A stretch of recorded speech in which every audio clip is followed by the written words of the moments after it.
सादर नमस्ते जी। मैं राहुल आर्य अपने यूट्यूब चैनल वैदिक धर्म पर आपका बहुत बहुत स्वागत करता हूं।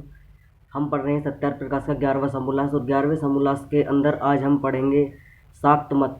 शाक्त मत जो देवी भागवत आदि जो पुराण हैं जो उनके द्वारा लिखी गई हैं, तो आज हम इसी पर चर्चा करेंगे विस्तार से कि देवी भागवत में जो देवी का स्वरूप दिखाया गया है किस प्रकार जो है से शाक्त मत ने भागवत पुराण आदि की जो है उसकी जो है भागवत पुराण जो देवी भागवत पुराण आदि है वो बनाई, और उसी पर आज हम विस्तार से चर्चा करेंगे। कल हमने चर्चा करी थी वैष्णव मत पर। वैष्णव मत किसने बनाया, किसने चलाया और क्यों चलाया वैष्णव मत, तो हमने विस्तार से कल उसमें चर्चा करी थी हमने। तो आज हम विस्तार से ऐसे ही शाक्तों के द्वारा जो देवी भागवत आदि पुराण बनाई हुई हैं उन पे जो देवी आदि का जो चरित्र दिखाया गया है, किस प्रकार से जो देवी के द्वारा विष्णु शिव और ब्रह्मा की उत्पत्ति दिखाई है, तो आज हम विस्तार से चर्चा करेंगे। क्या देवी भगवती के द्वारा विष्णु शिव और ब्रह्मा आदि जो ऋषि मुनि हुए हैं, महापुरुष हुए हैं, इनकी उत्पत्ति हुई है या नहीं हुई है, तो इसी पर आज हम विस्तार से चर्चा करेंगे। जितने भी लोग वीडियो देख रहे हैं, वीडियो से चैनल से जुड़े हुए हैं, सब कृपया करके चैनल को सब्सक्राइब कर लें, वीडियो को लाइक कर दें। कोई भी प्रश्न आपका है तो आप कमेंट बॉक्स में लिख सकते हैं। तो हम विस्तार से चर्चा करते हैं कि देवी भागवत के अंदर क्या लिखा हुआ है। जो देवी भागवत पुराण बनाई हुई है इन शाक्त मत वालों की, तो क्योंकि पूरा सत्यार्थ प्रकाश का 11वां समोल्लास इसी विषय पर लिखा हुआ है। जितने भी भारत के अंदर जो मतांतर फैले हुए हैं, तो उसी पर आज हम चर्चा करेंगे विस्तार से। तो पूरे जो 11वां समोल्लास है, ऋषि दयानंद ने जो इनका खंडन जो किया है, किस प्रकार इनके अंदर जो क्रूतियाँ इन्होंने अपने अलग अलग मत पंथ फैलाकर जो समाज को विभाजित करने का कार्य किया है, सब अपने अपने मत पंथ संप्रदायों में लोगों को खींचने में लगे हुए हैं। तो इसी पर आज हम विस्तार से चर्चा करेंगे। तो अनुरोध है ज़्यादा से ज़्यादा वीडियो को शेयर करें, लाइक कर दें, और किसी प्रकार का क्वेश्चन है तो कमेंट बॉक्स में लिख दीजिए, आपसे अपील है, और चैनल को सब्सक्राइब कर लीजिए। तो हम चर्चा करते हैं। तो देवी भागवत की जो चर्चा आती है वो ये लिखा हुआ है कि देवी भागवत जो पुराण है उसमें कि एक श्री नाम की स्त्री हुई है, जो श्रीपुर की स्वामिनी है। जो एक कोई जगह ये बताते हैं श्री जो इनकी भागवत जो देवी पुराण है, भगवती पुराण जो उन्होंने बनाई हुई है देवी भागवत पुराण, उसके अंदर ये वर्णन करते हैं कि देवी भागवती जो हुई हैं वो श्रीपुर के कोई स्थान है श्रीपुर, उस वहाँ पर हुई हैं। तो इस प्रकार का वर्णन इन्होंने अपने देवी भागवत के अंदर किया है। तो उन्होंने लिखा है कि श्रीपुर की स्वामिनी हुई, उसी ने सब जगत को बनाया।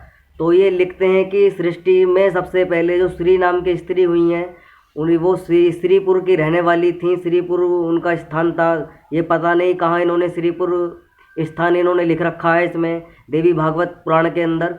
तो ये स्पष्ट करते हैं कि सबसे पहले जो सृष्टि में कुछ भी नहीं था, और सबसे पहले सृष्टि में जो देवी श्री नाम की स्त्री थी वो ही उत्पन्न हुई, और उसी ने ही ब्रह्मा विष्णु और जो शिव हैं उन तीनों को बनाया।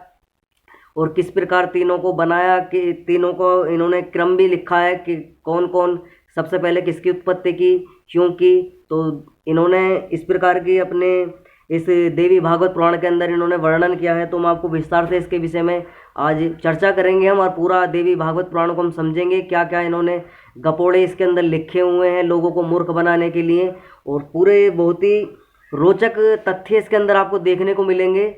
तो आपसे अनुरोध है ज़्यादा से ज़्यादा वीडियो को शेयर कर दें, लाइक करें, कमेंट करें, और चैनल को सब्सक्राइब कर लें। तो हम चर्चा करते हैं। तो सबसे पहले जो देवी जो इन्होंने लिखी हुई है, देवी श्री नाम की जो देवी इन्होंने लिखी है, तो उन्होंने इसके अंदर लिखा है कि देवी की इच्छा हुई तब उसने, तो देवी ने जब इच्छा की कि इस संसार को चलाना है, तो संसार चलाने की इन्होंने अलग ही एक अपना अलग ही मत इन्होंने दिया है संसार किस प्रकार चलाना है। जो देवी श्री नाम की स्त्री हुई है देवी, जिसे देवी भगवती के नाम से इन्होंने वर्णन किया है, देवी भगवती भागवत जो पुराण है इनकी, तो उसके अंदर इन्होंने ये लिखते हैं कि सबसे पहले देवी की जब इच्छा हुई तो उन्होंने अपना जो हाथ है वो घिसा, और घिसने के बाद जब उसमें एक छाला पड़ा, तो छाला पड़ने के बाद उसमें से जो है ब्रह्मा की उत्पत्ति हुई। तो स्त्री, जो श्री नाम की स्त्री थी देवी, उसने कहा कि तुम मुझसे विवाह करो, तो अगर तुम मुझसे विवाह करोगे तो मैं तुम्हें जो है इस संसार को चला सकते हैं आपके कारण। तो सृष्टि का निर्माण हमें करना है, सृष्टि को आगे चलाना है। तो इसी प्रकार की इन्होंने जो है वो प्रस्ताव देवी जो श्री नाम की स्त्री हुई है उसने ब्रह्मा जी के सामने रखा। तो ब्रह्मा जी ने मना कर दिया, क्योंकि ब्रह्मा जी कहते थे कि आप तो मेरी माता हैं और आपसे ही तो मैं उत्पन्न हुआ हूँ।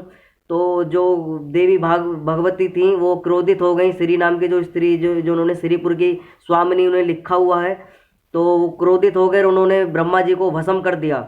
तो दोबारा इसी प्रकार की घटना क्रम चलता है। दोबारा से देवी जो श्री नाम की स्त्री हुई हैं तो वो दोबारा से अपने हाथ को घिसती हैं और उसमें फिर छाला निकल होता है, और फिर उसमें से दोबारा एक और पुरुष उत्पन्न होता है जिसका नाम विष्णु लिखा हुआ है देवी भागवत पुराण के अंदर। तो वो फिर इसी प्रकार का प्रस्ताव विष्णु के सामने भी रखती है श्रीपुर की देवी जो है। तो वो भी मना कर देते हैं। विष्णु कहते हैं कि मैं तो आपका पुत्र हूँ, मैं आपसे विवाह किस प्रकार कर सकता हूँ। तो इसी प्रकार वो भी मना कर देते हैं विष्णु जी भी।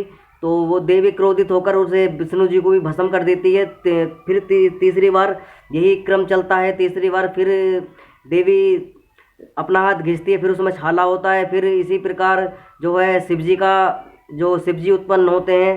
तो शिव जी के सामने वो प्रस्ताव रखती है देवी भगवती जो जिन्हें ये श्रीपुर की देवी कहते हैं। देवी भागवत पुराण के अंदर जो इन्होंने वर्णन किया है, तो वो प्रस्ताव रखती है देवी कि मुझे सृष्टि चलानी है और आप मुझसे विवाह कीजिए। तो शंकर जी कह देते हैं कि मैं विवाह कर लूँगा, लेकिन आप को अपना रूप परिवर्तन करना पड़ेगा। आप इस रूप में नहीं, क्योंकि इस रूप में तो आप मेरी माता हैं, तो मैं आपसे विवाह नहीं कर सकता। अगर आप रूप बदल लें, अगर दूसरा कोई जो अपना शरीर का जो परिवर्तन कर लें, दूसरी स्त्री का रूप आप धारण कर लें, तो मैं आपसे विवाह कर लूँगा।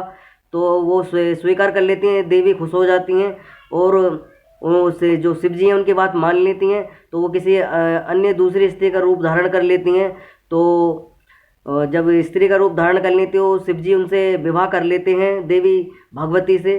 तो आगे जब शिव जी देखते हैं कि दो राखों की ढेरी वहाँ लगी हुई थी, जो देवी भगवती का जहाँ स्थान था, तो वहाँ देखते हैं शिव जी की दो ढेरी बहुत ऊंची सी लगी हुई है राख की। तो वो पूछते हैं देवी भगवती से कि ये किस प्रकार की ढेरी लगी हुई है और ये क्या राख किसकी हैं।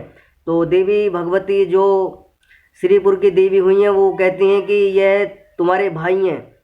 तो वो कहते हैं कि क्या इनका नाम क्या है। तो बताते हैं कि ये ब्रह्मा है और ये विष्णु है, और इन्होंने भी इसी प्रकार की जो मैंने इनसे शादी का प्रस्ताव रखा था तो इन्होंने उसे ठुकरा दिया और मना कर दिया, जिसके कारण मैंने क्रोधित होकर इनको भस्म कर दिया है।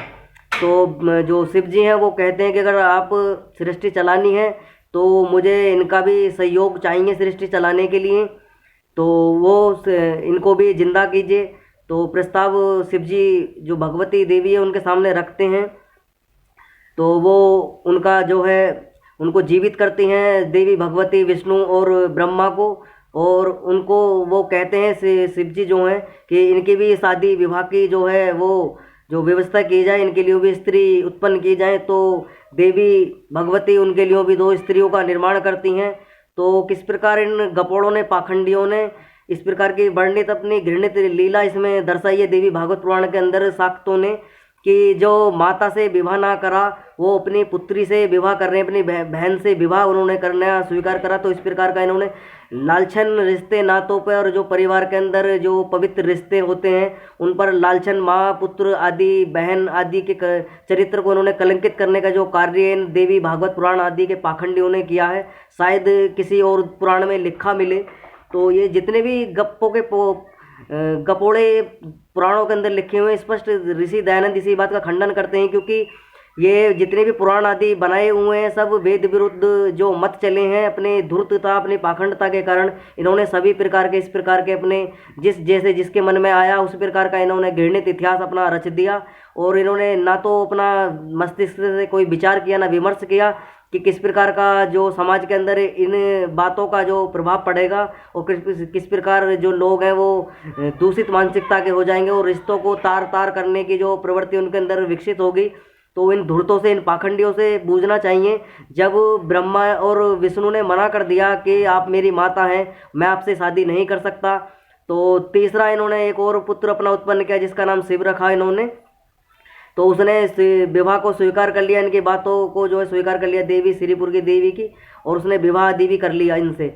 तो इनसे बूझना चाहिए कि किस प्रकार जो अपनी माता से विवाह ना करा उन्होंने पुत्री उन्होंने उत्पन्न करी और उससे अपना विवाह दो जो पुत्र इनसे उत्पन्न हुए थे अपने ही बहनों से उन्होंने शादी आदि का प्रस्ताव जो है रखा और करवा दी उनकी शादी। तो इस प्रकार के गप्पोड़े इन्होंने बूझने चाहिए देवी भागवत पुराण के जो पाखंडी धूर्त मूर्ख कहीं के, जिन्होंने हिंदू धर्म को वैदिक सनातन सत्य सनातन संस्कृति को कलंकित करने का कार्य किया है। और अनेकों प्रकार के देवी भागवत के नाम पर भंडारे पूजन जागरण रातों को जो है हाय हुल्ला होता है इनका। इस प्रकार के किसी पे देवी आ गई, किसी पे भगवती आ गई, किसी पे जगदम्बा आ गई, इस प्रकार का पाखंडी ये रचते हैं धूर्त पाखंडी। और फिर इस प्रकार का प्रलोभन देते हैं कि अगर आप किसी प्रकार का भंडारा आदि करें, किसी प्रकार के दक्षिणा आदि चढ़ावें, यात्रा आदि करने जावें, किसी भी प्रकार की देवी के तीर्थों पर जाएं तो आपकी मनोइच्छत जो फल पूर्ति वो उसकी आपकी पूर्ण होगी। तो इस प्रकार का गपोड़ा इन्होंने चलाना प्रारंभ कर दिया और नौ देवियां इस प्रकार का स्वरूप इन्होंने बताया उसके अंदर कि कौन कौन सी देवी हुई है और कितने उनके स्वरूप हुए हैं। 4-4 हाथ वाली देवी, 4-4 हाथ वाले देवता, 10-10 पैर वाले इन्होंने बना रखे हैं। इनसे पूछना चाहिए कि आपके एक परिवार में कोई बच्चा जन्म लेता है क्या उसके 10 पैर होते हैं, 4 हाथ होते हैं? अगर किसी भी प्रकार का इनके घर में इस प्रकार का बच्चा जन्म ले ले तो ये भाग जाएंगे, उसको राक्षस आदि घोषित कर देंगे। ये रुकने के भी नहीं उसके पास में कि इस प्रकार का ये देखते हैं कि सभी प्रकार के जितने भी मनुष्य होते हैं उनके सभी के 2 हाथ होते हैं, 2 पैर होते हैं, 2 आँख होती हैं, नाक होती है, एक मुंह होता है, 2 कान होते हैं। तो इसी प्रकार की जो शारीरिक जो बनावट है वो सभी की एक ही है सभी मनुष्यों की। लेकिन इन धूर्तों ने देवियों के 4-4 हाथ दिखा रखे हैं, 10-10 पैर दिखा रखे हैं और उनके मुंह दिखा रखे हैं 20-20। इन्होंने इस प्रकार की जो घृणित देवी देवताओं का जो चरित्र इन्होंने कलंकित कर दिया, शरीर को भी इन्होंने अनेकों प्रकार के भागों में उनको जो है इस प्रकार का दर्शाया है। तो इनसे बूझना चाहिए। तो आज हम आगे इसी पर चर्चा करेंगे कि आगे और क्या लिखा हुआ है इसके अंदर।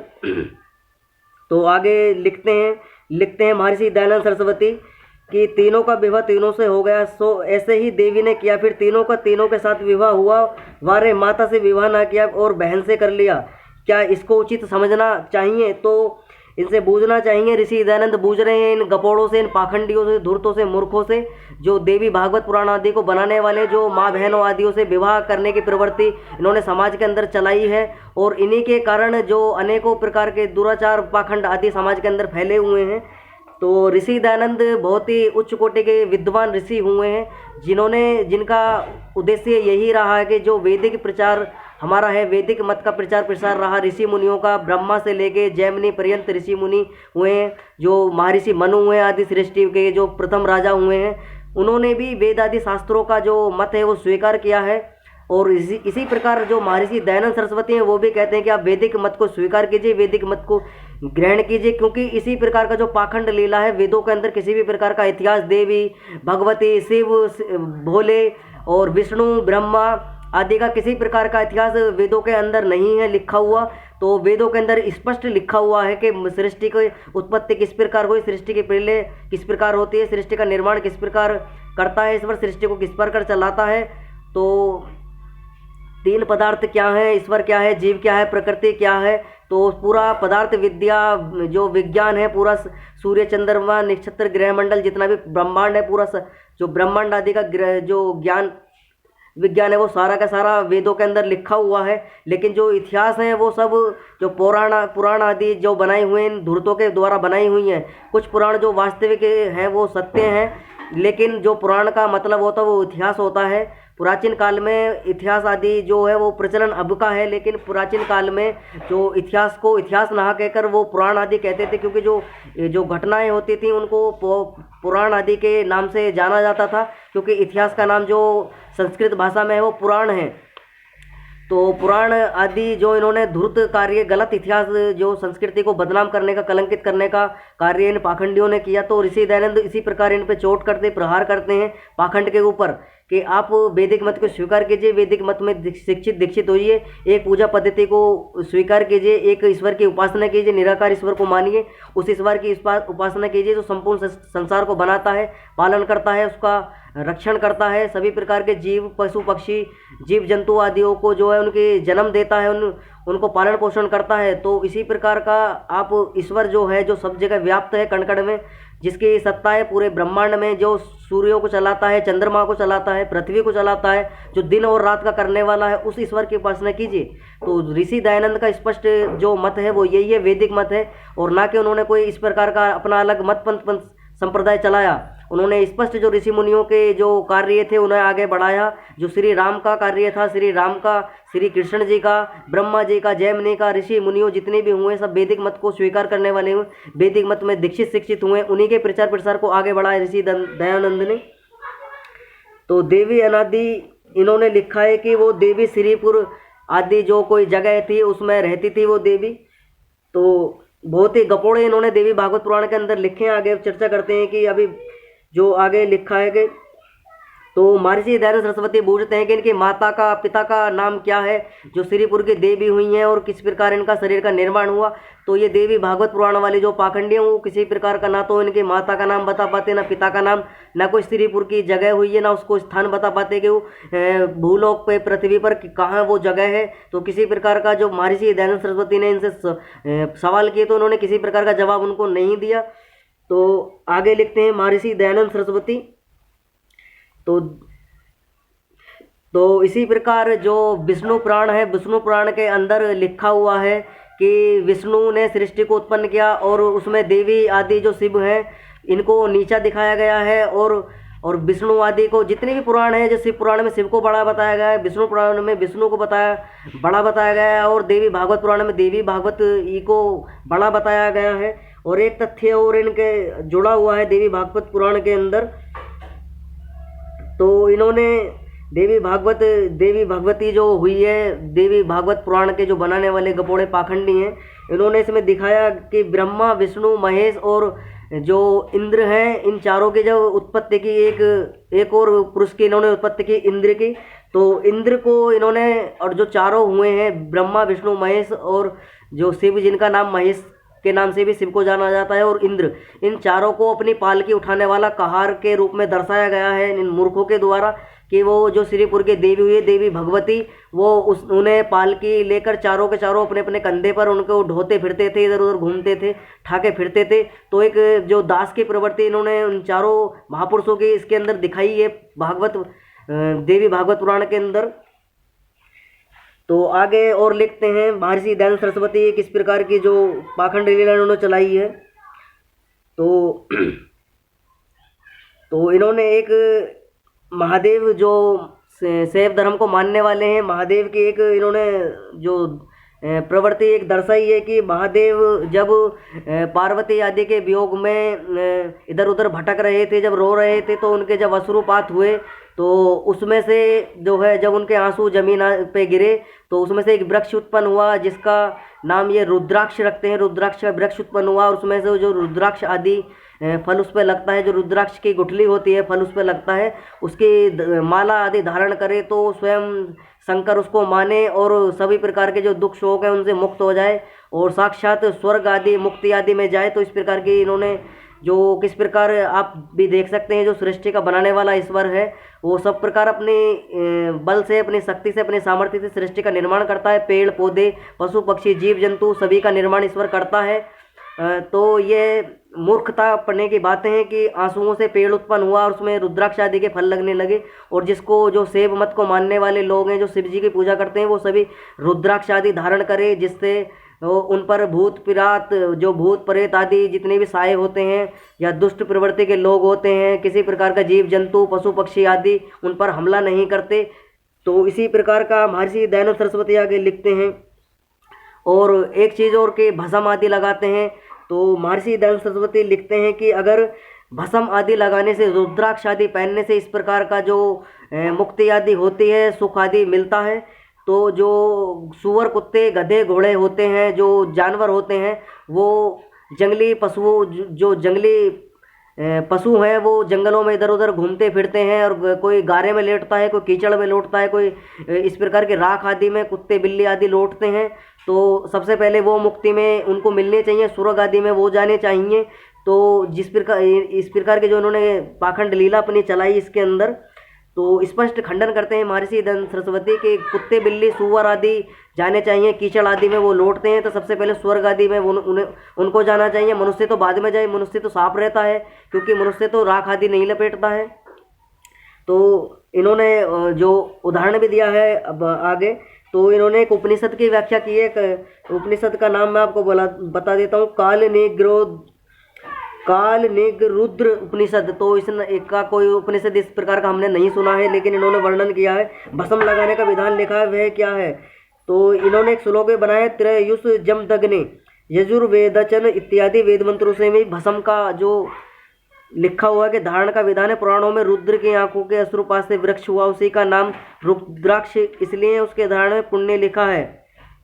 तो महर्षि दयानंद सरस्वती लिखते हैं कि जो इन्होंने काल रुद्र उपनिषद लिखा है कि अगर कोई इस प्रकार के जो उसमें भस्म आदि का लगाने की प्रवृत्ति लिखी है, तो वो कोई रखोड़िया ही होगा जो इस प्रकार की भस्म आदि लगाता है, जो राख आदि में लेटता होगा, उसको राख आदि लगाने का शौक होगा, कपड़े वस्त्र आदि नहीं पहनता होगा। तो कोई जंगली पशु की होगा, कोई जंगली आदि प्रवृत्ति का, जो राख आदि में उसको खुशी मिलती होगी, इस मारे वो राख आदि लपेट के घूमता होगा। तो करने वाला बना जो इन्होंने महर्षि दयानंद सरस्वती ने लिखा है, यस्य प्रथमा रेखा सा भूलोक इत्यादि वचन उसमें अनर्थक हैं। जो प्रतिदिन हाथ से बनाई रेखा है वह भूलोक व इसका वाचक कैसे हो सकते हैं? और जो त्रययोसुक जमदग्नि, तो उन्होंने जो श्लोक लिखा है, जमदग्नि नाम के ऋषि हुए हैं, तो उनकी व्याख्या महर्षि दयानंद सरस्वती लिखते हैं कि इत्यादि मंत्र हैं वे भस्म व त्रिपुंड धारण के वाची नहीं, किंतु तो जमदग्नि के नाम से जो इन्होंने पाखंड लीला अपने कालिनी रुद्रोपनिषद लिखा है, उसमें जमदग्नि का भी इन्होंने जो लिखा है कि जमदग्नि ऋषि बताते हैं कि भस्म आदि लगानी चाहिए, तो उनके नाम पर इन्होंने अनेकों प्रकार के पाखंड जो चलाई। तो वो लिखते हैं कि जमदग्नि सतपथ ब्राह्मण का एक के अंदर लिखा गया है कि जमदग्नि का मतलब क्या है। तो जमदग्नि का मतलब होता है नेत्र दृष्टि। तो नेत्र दृष्टि का इन्होंने महर्षि दयानंद सरस्वती ने अपने सत्यार्थ प्रकाश के 11वें समोल्लास के अंदर जो लिखा है कि त्रिश्रुति त्रिगुणी अर्थात 300 वर्ष पर्यंत रहे, मैं भी ऐसे धर्म का काम करूं जिससे दृष्टि नाश ना हो। तो महर्षि दयानंद सरस्वती कह रहे हैं कि मेरी उम्र 100 वर्ष से अधिक हो और मेरी दृष्टि इस प्रकार की बने रहे, जब मैं 300-400 वर्ष की उम्र मेरी हो, तो मेरी ज्योति दृष्टि जो नेत्र हैं वो स्पष्ट देखने हारे हो और मैं वेदादि शास्त्रों का अध्ययन कर सकूं, पठन पाठन कर सकूं, प्रचार प्रसार कर सकूं, अपने जीवन को चला सकूं। तो इस प्रकार की ज्योति मेरी 300 वर्ष तक बनी रहे। तो उन्होंने जमदग्नि का अर्थ जो सतपथ ब्राह्मण के अंदर लिखा हुआ है, जो ब्राह्मण ग्रंथ हैं, जो वेदों के जो भाष्य किए गए हैं ब्राह्मण ग्रंथों के अंदर, तो उन्हीं में स्पष्ट करते हैं महर्षि दयानंद सरस्वती की जमदग्नि का अर्थ नेत्र की ज्योति आदि का अर्थ है लिखा हुआ। भला ये कितनी बड़ी मूर्खता की बात है कि आँख के अश्रुपात से वृक्ष उत्पन्न हो सकता है। क्या परमेश्वर की सृष्टि क्रम का कोई अन्यथा कर सकता है? जैसे जिस वृक्ष का बीज परमात्मा ने रचा है उसी से वह वृक्ष उत्पन्न कर सकता है, अन्यथा नहीं। इससे जितना रुद्राक्ष भस्म तुलसी कमलाक्ष, तो आगे लिखते हैं कि रुद्राक्ष भस्म तुलसी कमलाक्ष घास चंदन आदि को कंठ में धारण करना वह सब जंगली पशुवत मनुष्य का काम है। तो महर्षि दयानंद सरस्वती लिख रहे हैं कि जो इस प्रकार का जो भस्म आदि कंठ में माला आदि रुद्राक्ष आदि अपने शरीर पर पहनता है और जो कमलाक्ष आदि की छाल आदि बांधता है और चंदन आदि का जो तिलक लगाता है, घास फूस अपने शरीर पर पहनता है, तो इस प्रकार का कोई जंगली पशु ही अपना कार्य कर सकता है। क्योंकि पशुवत तो जो मनुष्य होता है वो इस प्रकार के घृणित जो कार्य हैं वो अपने शरीर के साथ में नहीं करता। इस प्रकार का भस्म आदि लगाना, रुद्राक्ष आदि पहनना, शरीर के साथ में अनेकों प्रकार की जो कुरूरती हैं वो करना, अपने शरीर का जो जैसा मनुष्य को ईश्वर ने शरीर दिया है मनुष्य का बनाकर, उसके साथ में छेड़खानी करना, अनेक प्रकार के प्रपंच लाल पीला लगाना। तो तिलक के इन्होंने लिखा है, महर्षि दयानंद सरस्वती ने, तिलक लगाना चाहिए। अगर किसी जो चंदन आदि का तिलक है वो लगाना चाहिए, लेकिन चंदन जो शीतल जो है एक वृक्ष होता है, वो उसकी जो प्रकृति है वो शीतलता देने की है चंदन की। तो उसका लेप हमें सर्दी जो गर्मियों का मौसम है उसमें करना चाहिए। कहीं सर दर्द आदि है, कहीं गर्मी आदि महसूस हो रही है हमें, तो चंदन आदि का उपयोग हमें मौसम अनुसार करना चाहिए गर्मी के समय में, क्योंकि चंदन की जो प्रवृत्ति है वो जो है शीतल होती है। तो आगे लिखते हैं महर्षि दयानंद सरस्वती कि जो इस प्रकार के भस्म आदि तुलसी आदि की माला अपने गले में धारण करता है वो जंगली पशुओं के समान है। तो मनुष्यों को उन्होंने जंगली पशुओं के समान बताया कि जो इस प्रकार के मनुष्य हैं, जो इस प्रकार के अपने शरीर के साथ में जो करते हैं व्यवहार। आगे लिखते हैं तो ऐसे ही वाम मार्ग और से बहुत ही मिथ्याचारी, विरोधी और कर्तव्य कर्म के त्यागी होते हैं। उनमें जो कोई श्रेष्ठ पुरुष है वह इन बातों को विश्वास ना करके अच्छे कर्म करता है। जो रुद्राक्ष भस्म धारण से यमराज के दूत डरते हैं, तो पुलिस के सिपाही भी डरते होंगे। तो यह कहते हैं कि रुद्राक्ष धारण करने से मृत्यु आदि नहीं होती है। जो यमराज आदि हैं वो भी नहीं लेने आते हैं, जल्दी से मृत्यु नहीं होती है। यमराज के दूत भी डर के भगते हैं। तो महर्षि दयानंद सरस्वती कहते हैं जब इस प्रकार के आपने लिखा है कि रुद्राक्ष धारण करने से यमराज आदि नहीं डरते हैं, तो इसी प्रकार की जो प्रवृत्ति लिखी है कि किसी प्रकार इन्होंने बताया है कि जब यमराज नहीं डरते हैं, यमराज के दूत भी नहीं डरते हैं, मृत्यु भी भाग जाती है रुद्राक्ष आदि पहनने से, तो पुलिस क्यों नहीं डरती, न्यायाधीश क्यों नहीं डरता है, तो इसी प्रकार की रक्षा आपकी क्यों नहीं होती है। तो जब पुलिस और आपसे न्यायाधीश आदि भी नहीं डरते, जो आपने गलत कार्य किया है उसका दंड आपको देते हैं। और इसी प्रकार लिखा है कि जब आप भस्म आदि लगाने से कुत्ते, बिल्ली, मधुमक्खी आदि, मच्छर आदि भी नहीं डरते। और इस प्रकार का अगर आप भस्म आदि का लेपन करके इस प्रकार के कंठी में माला आदि और अनेक प्रकार के केस आदि बढ़ाकर गली मोहल्ले के अंदर जाएं, तो आप पे कुत्ते बिल्ली जो है वो भी हमला कर देंगे, और रक्षा तो अपनी उनसे भी नहीं कर पाएंगे आप, क्योंकि आप इस प्रकार का जो वेशभूषा अपनी पाखंडियों वाली बना ली है। तो अगर इस प्रकार का जो है आप करके जाएंगे तो मच्छर मक्खी आदि भी आपसे नहीं डरेंगे, वो भी आप पे हमला करेंगे। और कुत्ते बिल्ली तो आपको फाड़ ही डालेंगे, शेर आदि चिपट जाएंगे आपसे। तो इस प्रकार का लिखते हैं महर्षि दयानंद सरस्वती कि किस प्रकार हमें अपना जो है वो वैदिक मत को मानना चाहिए। इस प्रकार का जो पाखंड है भस्म आदि रुद्राक्ष आदि पहनने का, इन पाखंडियों के द्वारा, वाम मार्गियों के, शैव मार्गियों के द्वारा, और शाक्त जो देवी भागवत पुराण आदि हैं मानने वाले, इन्होंने अपने अपने प्रकार से प्रपंच रचे हैं लोगों को ठगने के, मूर्ख बनाने के। तो आपसे यही अनुरोध करते हैं महर्षि दयानंद सरस्वती के इन सब पाखंडों से बचिए और वास्तविक शिव को जानिए, वास्तविक जो ईश्वर हैं, वास्तविक विष्णु को जानिए। विष्णु का जो वेदों के अंदर उल्लेख है वो यही है कि जो संपूर्ण विश्व को बनाने वाला परमपिता परमात्मा है, पालन करने वाला है, उसको विष्णु कहा गया है। जो संपूर्ण संसार का पालन पोषण करता है उसको विष्णु कहा गया है। जो संपूर्ण संसार को बसाने वाला है उसको विष्णु कहा गया है। ऐसे ही रुद्र है वो सभी दुष्ट आदि जितने भी जो घृणित कार्य आदि करते हैं सबको दंड देने की जो प्रवृत्ति हो ईश्वर की, उसे रुद्र रूप में दर्शाया गया कि रुद्र किस प्रकार सृष्टि का पालन, जो सृष्टि का जो है संहार करते हैं, दुष्टों को दंड देते हैं और उनको जो है दंडित देकर उनके कर्म फल की जो सिद्धांत है उसको यथावत भोगने के लिए योनियों में उनको जन्म देते हैं। तो इस प्रकार का रुद्र का वर्णन है। ऐसे ही ब्रह्मा उसको कहा गया है वेदों के अंदर, जो संपूर्ण सृष्टि को बनाने वाला है, जो सबसे ही बड़ा है। तो ब्रह्मा का मतलब होता है बड़ा है, तो बड़ा कौन है, वो ईश्वर ही सबसे बड़ा है। हम सारी आत्माएं मिलकर भी ईश्वर का जो बल है उसका सामना नहीं कर सकते हैं, ईश्वर के सामर्थ्य का सामना हम नहीं कर सकते हैं। ईश्वर के तरह ही हम किसी भी जो पंच महाभूतों का निर्माण हम नहीं कर सकते, इतना सामर्थ्य हमारे अंदर नहीं है, इसलिए ईश्वर को ब्रह्मा भी कहा गया है। तो वास्तविक जो ईश्वर के गुण हैं, कर्म है, स्वभाव है, उनके जो तौर तरीके उसी के ब्याह पर उनके गुणों के नाम पर ईश्वर के नाम रखे गए हैं। तो आपको वास्तविक सत्य को समझना चाहिए। तो आपसे अनुरोध है कृपया करके वीडियो को लाइक कर दें, कमेंट कर दें किसी प्रकार का क्वेश्चन है, और वीडियो को शेयर कर दें और चैनल को सब्सक्राइब कर लें। तो कल हम चर्चा करेंगे दूसरे जो मत है उस पर हम चर्चा करेंगे। आज की कक्षा के जो है हम ब्राह्म करेंगे। ओम सभी को सादर नमस्ते जी। ओम शम।